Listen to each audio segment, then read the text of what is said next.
মানে আমি তোমায় সকাল সকাল কোন অলক্ষণে কথা বললাম রানী? আমি তো কিছুই বুঝতে পারছি না। বললেন না, অলক্ষণে কথা বললেন না। ভুলে যাবেন না, আমি আপনার এই কৃষ্ণনগরের রানী। আমি তো তোমায় একটু কোনো কথা নয়, নিজের কাজ নিজে করুন, বুঝলেন? অন্দরমহলে আমার অনেক কাজ আছে। নিজের কাজ নিজে করব? আমি তোমার স্বামী, আমি তোমার কাছে এইটুকু আবদার করতে পারি না? হ্যাঁ,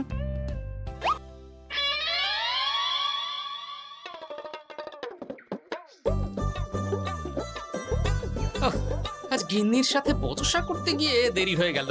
মহারাজ আবার আমার দেরি দেখে রেগে না যান।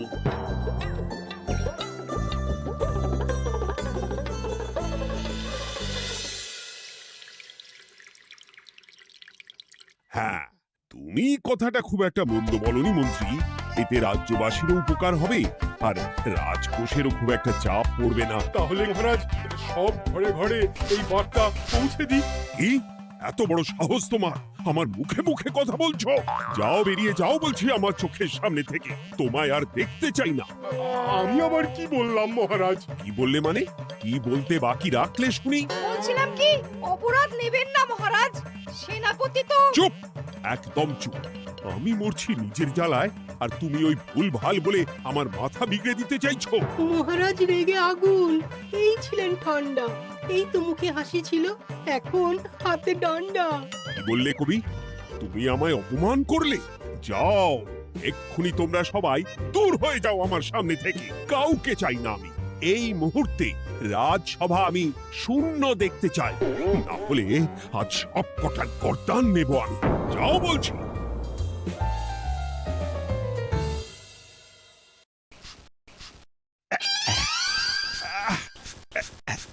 আহা, একটু শান্তি হলো। ভেবেছিলাম রাজসভায় করব তাই রে নাই রে, রাজা দিলেন ঘাড় ধাক্কা, এখন সবাই বাইরে। এ তো তোমার জন্য।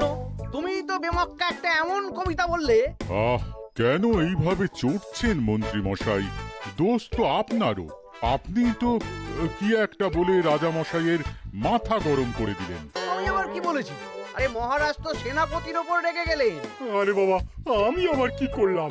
পণ্ডিত মশাই কি সব বলে দিলেন, তখনই তো মহারাজ। এই আমার নামে একটা অসাধু বাক্য বললেই আমি কিন্তু। এ কি কাণ্ড! কৃষ্ণনগর রাজসভার সভারত্নরা বাইরে বের হয়ে কি মহা হট্টগোল শুরু করলেন। মহারাজ সবাইকে একসাথে ঘাড় ধাক্কা দিয়েছে। ওরে বাবা, এতগুলো ঘাড়ে রাজামশাই একসাথে ধাক্কা দিলেন কিভাবে? আচ্ছা, দোষটা কে করলো? দোষ করেছে ও, দোষ করেছে ও। দোষ করেছে ও। দোষ করেছে ও। এবারেও কেউ একমত হতে পারলেন না কে দোষ করেছে। আচ্ছা বেশ, কি হয়েছে কেউ একটা খুলে বলুন দেখি। আমি বলছি, মহারাজ বেশ খোশ মেজাজি ছিলেন, কিন্তু হঠাৎ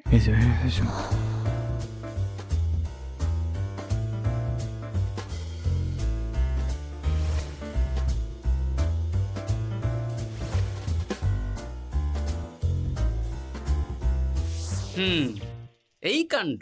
এ তো ভারী অদ্ভুত রোগ মনে হচ্ছে। মহারাজের আচমকা মাথায় রক্ত চড়ে গেল নাকি? হ্যাঁ, মহারাজ আপনাদের রাজসভায় ডেকেছেন। ওরে বাবা না, যাব না গো আমি, আমার কাছে আমার প্রাণ সবচেয়ে দামি। আমিও যাব না। নির্ঘাত মহারাজ গর্দান নিতেই ডাকছেন। আমিও যাব না গোপাল, আমারও প্রাণের বড় মায়া। আচ্ছা এটা কি কোনো কথা হলো? হ্যাঁ, প্রাণের মায়া কার নেই বলুন তো? আর মহারাজ যে গর্দান নিতেই ডাকছেন তার কি কোনো মানে আছে? অন্য কারণও তো হতে পারে। তুমি কি করে বুঝলে? হ্যাঁ, বুঝতে পারিনি, তবে আন্দাজ করেছি। তোমাদের কথাতেই শুনলাম মহারাজ খোশ মেজাজেই ছিলেন, সহসা রেগে গেছেন। আবার যে সহসা খোশ মেজাজেই ফেরেননি, তাই কি বলা যায়? এটা তুমি বলনি তো মন্দ। চলো সবে ফিরিয়ে আনি রাজসভার ছন্দ। আরে গোপাল, এসো এসো এসো। তা এত দেরি করলে কেন? বাকিরা কোথায়? তারা আসছেন মহারাজ।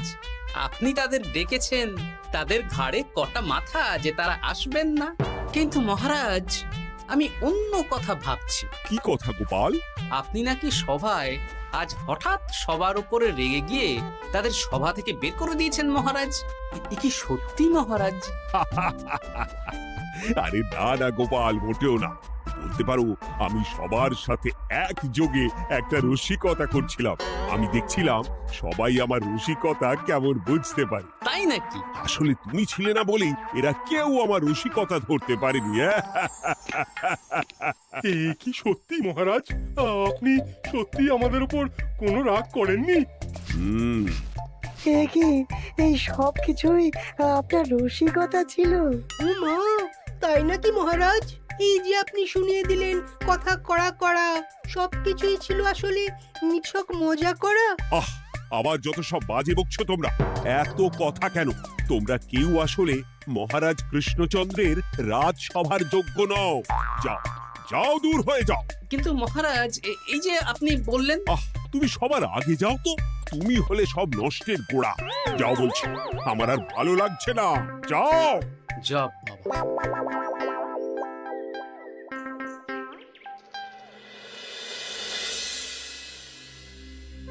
কি বুঝছেন? না না না, আমি তো সবই ঠিক দেখছি রানীমা। হ্যাঁ, এটা ঠিক যে নারীর গতি কিঞ্চিত চঞ্চল বটে, তবে তা তো হতেই পারে।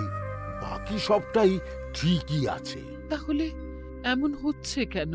মহারাজ এইভাবে যখন তখন রেগে যাচ্ছেন কেন? আজ শুনলাম আপনাদের সভা থেকে দুবার বের করে দিয়েছেন, আবার ফিরিয়ে এনেছেন। হুম হুম হুম। আমি ওষুধ পাঠিয়ে দিচ্ছি, আর মহারাজের কিঞ্চিত বিশ্রামের দরকার। হ্যাঁ, তোমার মাথা আর আমার মুন্ডু।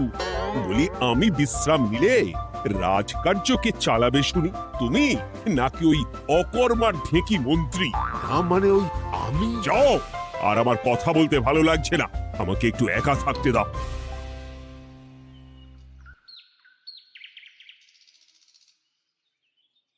ব্যাপারটা কি বুঝলে গোপাল? রাজবৈদ্য তো মহারাজকে দেখতে রাজবাড়িতে গেছেন। কি মনে হয়? গতকালও আমি যখন বাগানে গেলাম,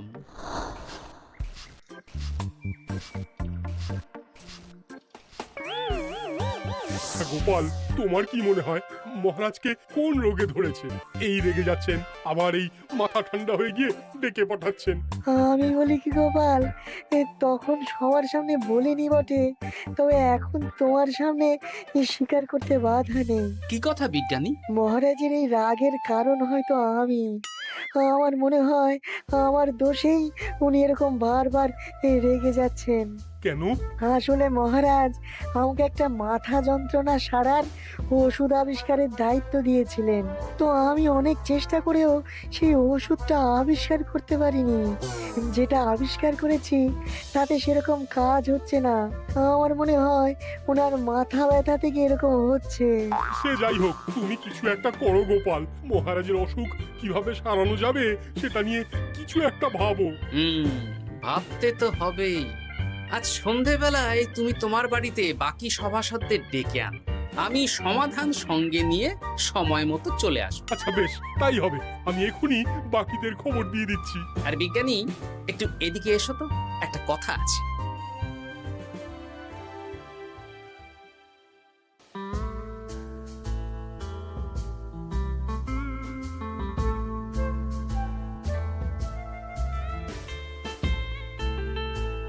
গো, বলি এইভাবে ঘুরলে কি মহারাজের ব্যামো সেরে যাবে? তা সারবে না। তার চেয়ে এক কাজ করি, কিছুটা আলু আর ছোলা সেদ্ধ করেছি, তার সাথে নুন, লঙ্কার গুঁড়ো আর লেবু দিয়ে মেখে আলু কাবলি বানিয়ে দিই, কি বলো?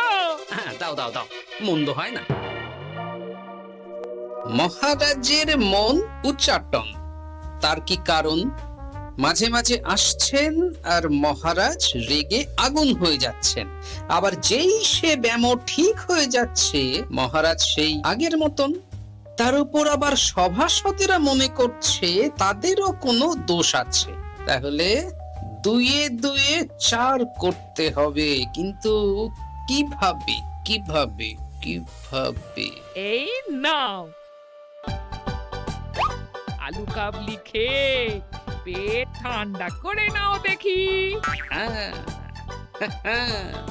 বেশ কিছুদিন আগে বিজ্ঞানী লেবুর রসের জাদুর কথাই তো বলছিল। আচ্ছা গিন্নি, তুমি তোমার বিয়ের সময় তোমার বাবার মুদির দোকানের একটা কাঠের ছোট বাক্স পেয়েছিলে না, যাতে শ্বশুর মশাই মোহর রাখতেন? উমা, সে বাক্স তো ঝুলকালি মেখে আছে গো, তা দিয়ে তোমার কি হবে? ঝুলকালি লেগেছে? বাবা বাবা বাবা, তাতে তো আমার কাজ আরো ভালো হবে। যাও যাও যাও, নিয়ে এসো দেখি। আমি ততক্ষণে বেশ খানিকটা অদৃশ্য কালি বানিয়ে ফেলি। না না, আমি তো বলছি মহারাজের কোনো রোগ নেই, সামান্য উদ্বেগ ছাড়া আর কোনো সমস্যাই নেই মহারাজের। তাহলে মহারাজ আমাদের এই তুর্কি নাচন কেন নাচাচ্ছেন শুনি, মস্করা করে? তাই তো উত্তর জানা চাই তো। আর এই যে এত জরুরি তলব পাঠিয়ে গোপাল আমাদের ডেকে পাঠালো, তার তো টিকিরও দেখা নেই। গোপাল কি করবে শুনি? যে রোগ আদপেই নেই সেই রোগ কিনা ওই গোপাল ছাড়াবে?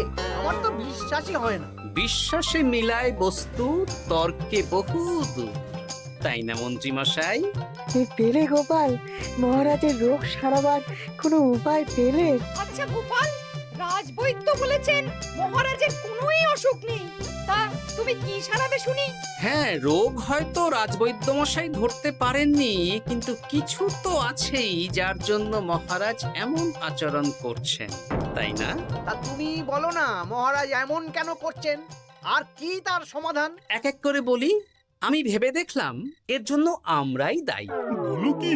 আমরা সবাই কোনো না কোনো সময়ই মহারাজের রাগের কারণ হয়েছি, তাকে আঘাত দিয়েছি, বিষণ্ণ করেছি। ইচ্ছে করে করিনি হয়তো, কিন্তু করেছি। আর মহারাজ সেই সব কথা বুকে চাপা দিয়ে রেখেছেন। তুমি বলতে চাইছো অতীতে সেই সব ভুলের কারণেই মহারাজ এমন করছেন? আমার তো তাই মনে হয় সেনাপতি। আচ্ছা তর্কের খাতিরে যদি তাই ধরে নি, তাহলে এখন আমাদের কি করণীয়? আমরা তো কাল যন্ত্রে চেপে অতীতে ফিরে যেতে পারবো না যে সেই সব ভুলগুলো শুধরে দেব। তা হয়তো হবে না, কিন্তু কিংকর্তব্য বিমূঢ় বাবার আদেশ যদি মানি, তাহলে এই সমস্যার সমাধান সম্ভব মন্ত্রী মশাই। কি বললে? ত্রিকালজ্ঞ বাবা কিংকর্তব্য বিমূঢ়, সে আবার কি গোপাল? আছেন একজন জ্ঞানী ব্যক্তি, আমার খুব পরিচিত। তার দেওয়া একটা উপদেশ আমার জানা আছে। আমার বিশ্বাস তাতে মহারাজের এই সমস্যার সমাধান হয়ে যাবে। কি করে শুনি? এই কালি হলো অদৃশ্য কালি। কলম দিয়ে অদৃশ্য কালিতে কাগজের উপর লিখতে হবে। কি লিখতে হবে? লিখতে হবে যে মহারাজের সাথে অতি সাম্প্রতিক কালে আমরা যা যা অন্যায় করেছি তাই লিখতে হবে। কোনো মিথ্যে কথা লেখা যাবে না।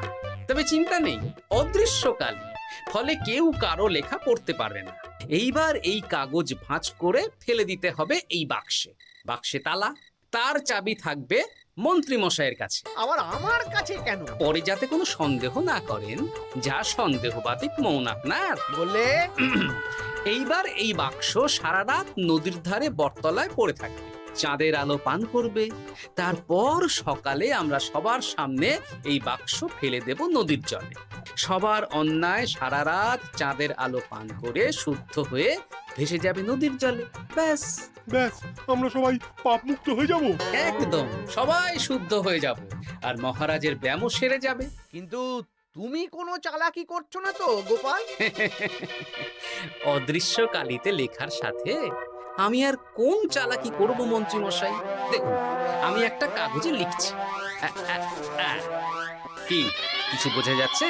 সত্যি তো কিছু বোঝা যাচ্ছে না যে আদৌ কিছু লেখা হয়েছে কি হয়নি। তাহলে লেখা শুরু করা যাক। এক এক করে লিখুন আর কাগজ ভাঁজ করে বাক্সে ভরে দিন। আর হ্যাঁ, একদম মিথ্যে কথা লিখবেন না, তাহলে কিন্তু লেখাগুলো অদৃশ্য থাকবে না, ফুটে উঠবে। আচ্ছা গোপাল, বুঝেছি। কলম কালি মন, লেখে 3 জন। মিথ্যে কথা লিখে দিলেই ঘটবে অঘটন।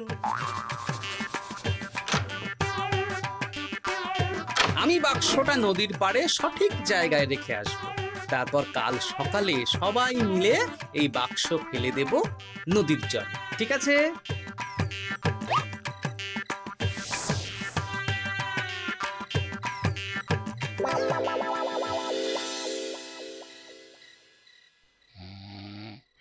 কথায় আছে, মনে যা আসে বলে যাও, ভুলেও লিখো না, তাহলেই বিপদে পড়বে। এদিকে কেমন সবাই নিজের নিজের দোষ লিখে বাক্সে ফেলে দিয়েছে। ভাগ্যিস আমি সবার লেখা কাগজগুলো রাতের অন্ধকারে বের করে আনলাম।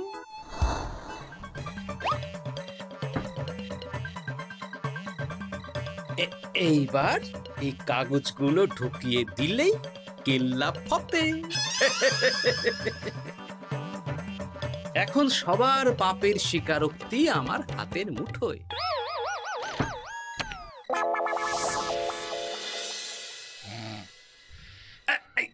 আরে, ও মা গো, ও বাবা গো, ওগিনি বলি, নাক ডেকে তো ঘুমোচ্ছ, আমার পিঠটা একটু চুলকিয়ে দাও দেখি।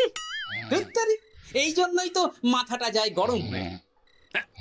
আরে, এই সহজ ব্যাপারটাই তো আমি বুঝতে পারিনি। মহারাজের অসুখ তাহলে এই। যাক, এই রাতের বেলাতেই একসাথে একটা ঢিল পেয়ে গেছি।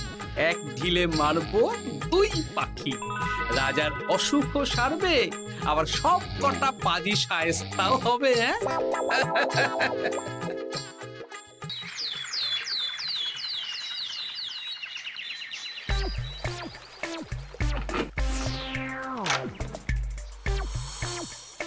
কি এইবার শান্তি হয়েছে তো মন্ত্রী মশাই? যেমন অদৃশ্য লেখা ছিল সেরকমই আছে তো? কিন্তু এতে কি মহারাজের রোগ সেরে যাবে? যাবে না মানে? মনে করুন সেরে গেছে।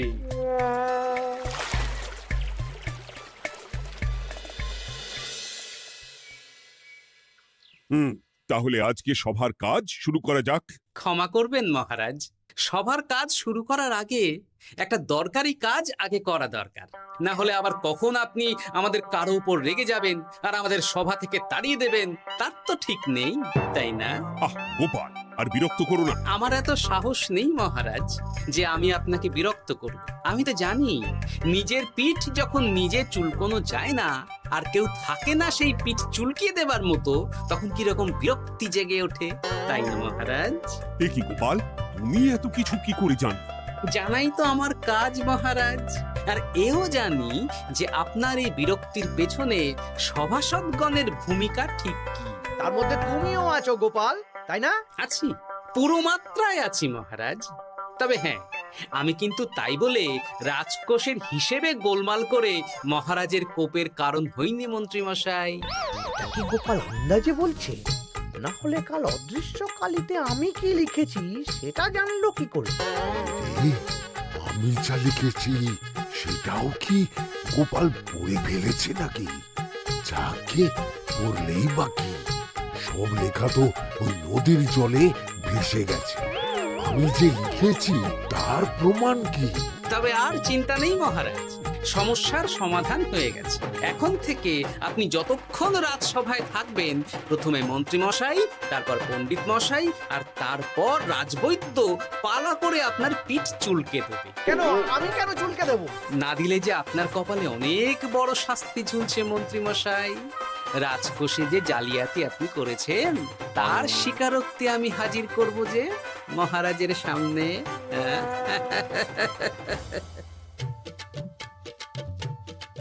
এই নিন মহারাজ, মন্ত্রী মশাইয়ের পাপের স্বীকারোক্তি। আপনি আগে মন্ত্রী মশাইয়ের লেখাটা পড়ুন, তারপর একে একে সকলের স্বীকারোক্তি দিচ্ছি। এ কি মন্ত্রী, তুমি রাজকোষ থেকে 500 মোহর চুরি করেছো, আর তার বদলে সেই হিসেব তুমি পুকুর পাড় বাঁধানোর খরচ হিসেবে দেখিয়েছো।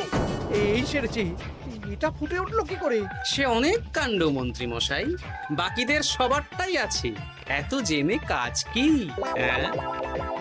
না না, জানতে তো হবেই। তাহলে শুনুন, এই অদৃশ্য কালি আসলে লেবুর রস। গতকাল রাতে আমি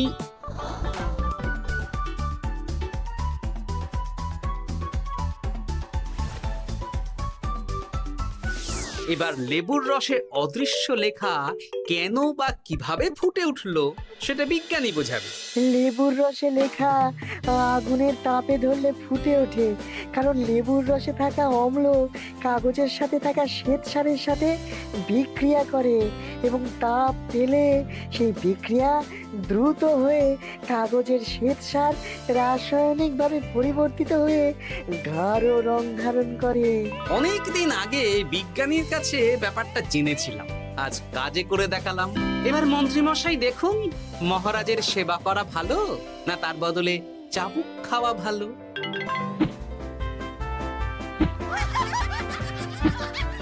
ওরে বাবা, না না, উফ! আগে যেমন বুনো ওল তেমনই তো বাঘা তেঁতুল হবে মন্ত্রী মশাই। যা, রাজা মশাইয়ের মেজাজ আবার বিগড়ে যাওয়ার আগেই কাজ শুরু করে দিন ও বাকিদেরকে সেবা করার সুযোগ করে দিন। আজ থেকে ভুল হলে শুধরে নেব ভুলকে। মন্ত্রীমশাই মহারাজের পিঠ দেবে চুলকে।